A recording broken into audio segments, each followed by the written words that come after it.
Yeah, it's a great song, masterpiece. And have you ever thought of yourself as being a masterpiece? Have you ever thought that? Me, a masterpiece? Or God's masterpiece? Or would just the suggestion of such a thing, would it be as such that maybe when you hear that, me, a masterpiece, does it make you want to perhaps look down at your toes a little bit and kind of blush? Who here feels like a masterpiece? And just a few lines from that song, it says, "I guess I'm your canvas," and it's depicting God as a painter, as an artist who brings to life through color and through creativity something beautiful that becomes more clear to the eye with each stroke of the brush. And you're making me a masterpiece. You're shaping the soul in me. You're moving me where I can't see, and all that I am is in your hands. Really, it's a song of submission, of letting go of the things in our lives that give us grief, that give us stress, the things that we can really do nothing about, because the truth of the matter is that we are in control of so very, very little in life. And yet, we do have to do something with the inner turmoil or conflict and stress that does exist within us when it is there, when it does come on. Otherwise, if we don't, we're going to be forever stuck, and we're going to live perhaps in defeat or in depression, and we'll be down because of whatever plight of blue that we might be in at the time. And so then I think it poses a question that we have to ask, a serious question, is what I feel inside at times, or what I go through, do I want to get better? Do I really want to get better? Do I need to get better? Do I see the flaws within me, and do I feel pain from it? Do I feel hurt from it? Do I want relief from it? Do I want to be healthy? Do I want to be better in my soul? It's a very real question that needs to be answered. Because if we don't, we will never take that first step in letting things go and just falling before God, on our knees before God, and letting go of that brush, of the painter's brush, and let the Lord put the paint to the canvas of our life. And what might prevent paint from being applied to the canvas of our lives? We're going to get there in a roundabout way.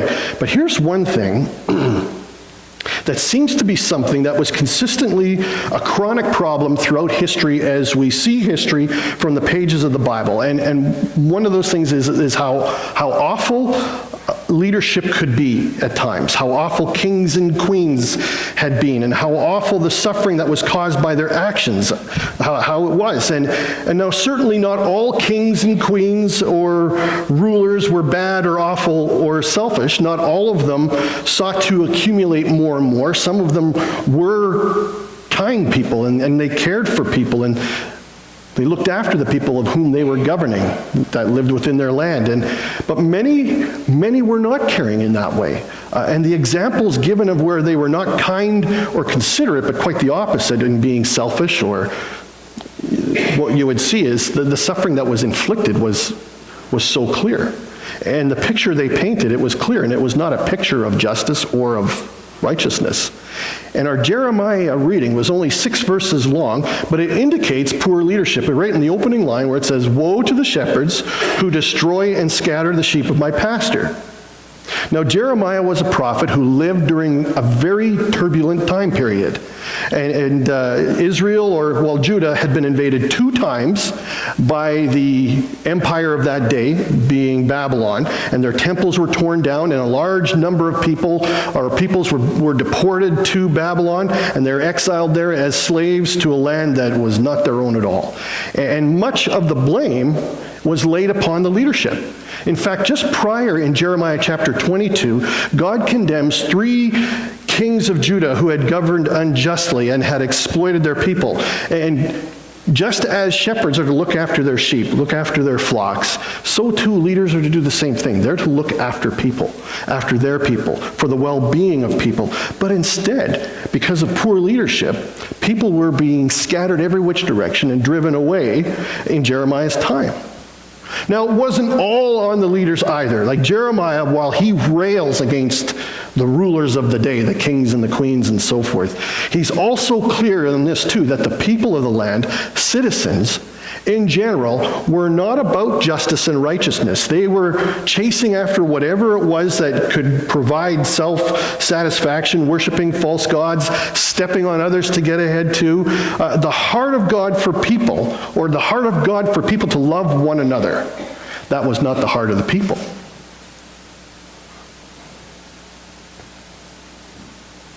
And history is filled with examples of injustice, of unrighteousness of one kind or another. And you look at our gospel reading for a moment, it picks up right at the crucifixion account of Jesus, and there were two criminals that were also being crucified on that day, one on either side of Jesus. And now going back to a previous chapter, in chapter 22, there was a series of trials that had gone on. Jesus is before Pilate, first of all, and then he's moved from there and he's before King Herod, and Pilate was the governor over the region, over that particular region, and Herod was governor over all of Galilee, and then for a third time he's brought back the third trial he's brought before Pilate again, and in each instance there is one thing that is confusing to both of these leaders. And what it is you see it in this declaration where they ask this question: what was Jesus actually guilty of? What is he guilty of? And that question is really a declaration of innocence if guilt cannot be found. And yet Jesus is sentenced to death still. And so then how does that really speak of the leadership to Pilate and Herod? And to this point, we haven't even mentioned the Jewish religious leadership either. After all, it had been the Pharisees and the Sadducees. They were the ones who were bringing charges and accusations against Jesus, unfounded charges, and they brought this flimsy case against Jesus that was fueled with hatred, and not with rational thought or with rational behavior. And yet some could see right through it all. And just mentioning, there are these two thieves on crosses, one on either side of Jesus, and one thief joins in with all of the mocking that was being given by some of the onlookers, by the soldiers who were carrying out these crucifixions, and he reiterates, this thief, what the others were mockingly saying: "Are you not the Christ? Save yourself and us." But it was this other thief. Even while in agony, he was able to see through all of the injustice, and he was able to see depravity for what it was. And not only through a corrupt justice system or questionable leaders, or through the ignorant rantings of soldiers and of a fellow colleague in thievery. No, this other thief knew that whatever corruption or depravity that he saw around him in others, he was plagued by it too. And he speaks out to the other thief. And he says, "Do you not fear God, since you are under the same sentence of condemnation?" Now this thief, he didn't mince about his situation here. And here he was. And even from such a horrible place, he was still able to have hope that he could leave this world with dignity. And it may have looked like his dignity was all but being taken away from him through a humiliating execution. But he looks to Jesus and he makes a heartfelt, sincere request: "Jesus, remember me when you come into your kingdom."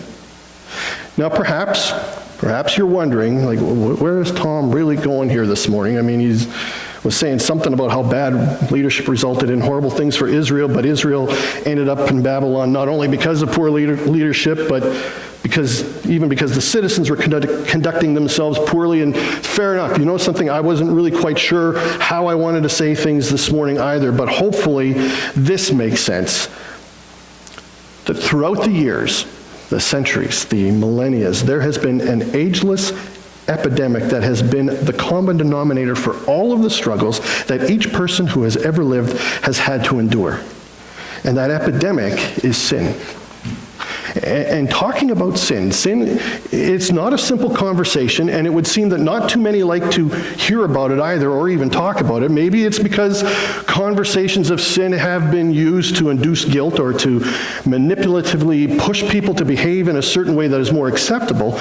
But however awkward conversations of sin are, sin as an ageless epidemic cannot be ignored.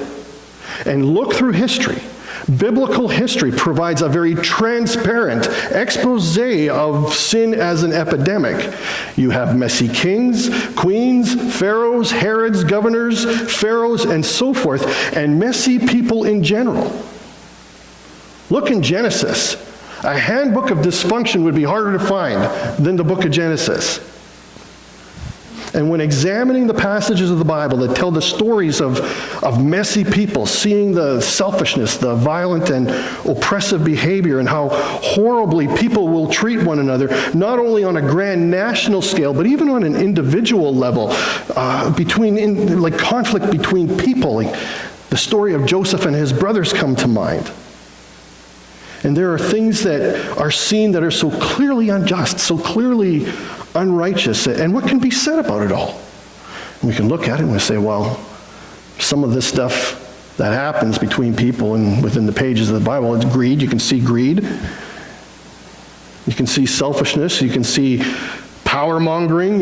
You can see this pursuit for self-advancement, and the list will go on and on and on and on and on. But ultimately, what are all of these? They are all part of the epidemic, an ageless epidemic of sin. And the thing about sin is that its very presence, it can be seen and it can be unnoticed. And it can creep its way into our lives without our even knowing it, as if it's invisible or odorless. And there can be things that can cause people a lot of grief too. There are also the effects of sin. There's illness. There's relational conflict. There's financial stress. There's suspicion or whatever. And they can all have different results. They can create bitterness within. They can create depression. It removes joy, removes peace, and this can be happening right under the nose, unaware. Now, Kara and I, we have done a lot of youth retreats through the years, and I really don't know how many in all, but a lot. And what I'm about to share with you was or is not unique to any one of these particular events or retreats. And it would be this. Young adolescent males can really be stinky over a weekend. Now, when on overnight retreats, on one particular occasion, we were in Edmonton with senior high teens, and our lodging accommodations were in a church, in a local church, in the Millwoods district of Edmonton, and the girls had one area of the church that was theirs, like probably a big classroom that they would sleep in, and the guys, they had another area of the church, a big classroom that they slept in, and I had to get up during the night and leave the room for whatever reason, a room that was filled with these sleeping teenage boys, and I was out for a while.